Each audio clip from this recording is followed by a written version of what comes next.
Halo anak-anak, tentunya dalam menulis karya tulis ilmiah harus memperhatikan kaidah kebahasaan. Apa itu kaidah kebahasaan karya tulis ilmiah? Kebahasaan karya ilmiah adalah kaidah atau aturan-aturan yang harus diikuti oleh penulis yang ingin menulis karya ilmiah. Aturan tersebut bertujuan untuk membuat karya ilmiah menjadi lebih baik, berkualitas, dan bersifat akademik. Selain itu, kebahasaan karya ilmiah juga dapat membuat karya tulis menjadi lebih mudah dipahami oleh pembaca, sehingga dapat memberikan kesan. Nah, anak-anak, setelah mempelajari pengertian kaidah kebahasaan karya tulis ilmiah, untuk sekarang, apa saja kaidah kebahasaan karya tulis ilmiah? Mari kita simak penjelasannya. Untuk kaidah kebahasaan karya tulis ilmiah yang pertama, yaitu impersonal. Impersonal adalah kata ganti yang paling sering digunakan untuk penulisan karya ilmiah. Sifat kata ganti ini adalah umum. Misalnya, kata ganti aku sebagai penulis karya ilmiah, maka dapat diganti menggunakan peneliti atau penulis.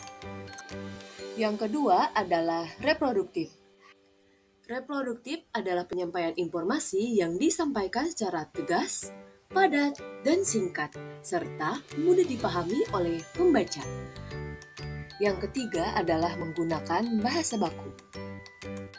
Menurut Bisma, pada tahun 2024, pemilihan kata dalam karya ilmiah haruslah baku, sesuai dengan KBBI atau Kamus Besar Bahasa Indonesia.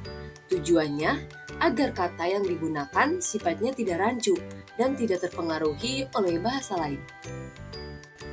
Yang keempat adalah menggunakan kalimat efektif dan tidak bertele-tele. Dalam menyusun karya ilmiah, hindari penggunaan kata atau frasa yang berulang tanpa alasan yang jelas. Bentuk karya ilmiah ditulis secara lugas, tegas, dan to the point atau langsung ke poin-poin yang ditujukan. Pastikan kalimat yang dibuat sudah efektif, sehingga tidak bertele-tele dan membuat bingung pembaca. Yang kelima adalah gaya bahasa atau makna denotatif. Nah, anak-anak, menulis karya ilmiah memang berbeda. Tidak seperti menulis karya sastra fiksi, jadi pastikan dalam penulisan menggunakan kata denotatif atau kata yang disampaikan secara eksplisit, jelas, dan gamblang. Makna denotatif adalah makna yang sesuai konsep asalnya tanpa penambahan makna berdasarkan perasaan pembaca. Nah, anak-anak, apakah kalian tahu perbedaan antara makna kata denotatif atau denotasi dan perbedaan dari makna kata konotatif atau konotasi? Mari kita simak perbedaannya. Nah, anak-anak, pengertian dari makna kata denotatif atau makna kata denotasi bisa diartikan sebagai makna dengan pengertian objektif dan apa adanya. Maksud dari apa adanya adalah tidak disertai dengan perasaan dan pemikiran tanpa menimbulkan nilai rasa tertentu. Secara sederhana, denotasi atau denotatif adalah makna yang bersifat umum. Sementara, pengertian dari makna konotatif adalah makna kias atau bukan kata sebenarnya dan berkaitan dengan nilai rasa. Makna konotatif dipengaruhi oleh nilai dan norma yang dipegang oleh masyarakat tertentu, yang juga membuat adanya perbedaan fungsi sosial kata dengan makna yang hampir sama. Meskipun demikian, makna kata juga akan berubah seiring dengan perubahan nilai dan norma yang terjadi di masyarakat. Untuk pemahaman yang lebih dalam, mari kita simak contoh dari makna kata denotasi atau denotatif dan contoh makna kata konotasi atau konotatif.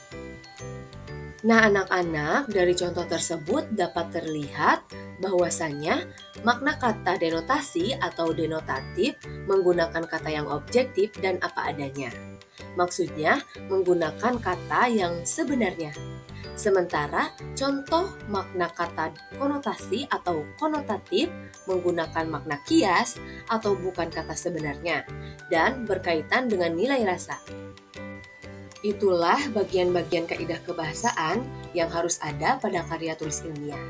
Tulislah karya tulis ilmiah yang sesuai dengan kaidah kebahasaan dan aturan tersebut. Aturan tersebut bertujuan untuk membuat karya ilmiah menjadi lebih baik, berkualitas, dan bersifat akademik. Terima kasih. Wassalamualaikum warahmatullahi wabarakatuh.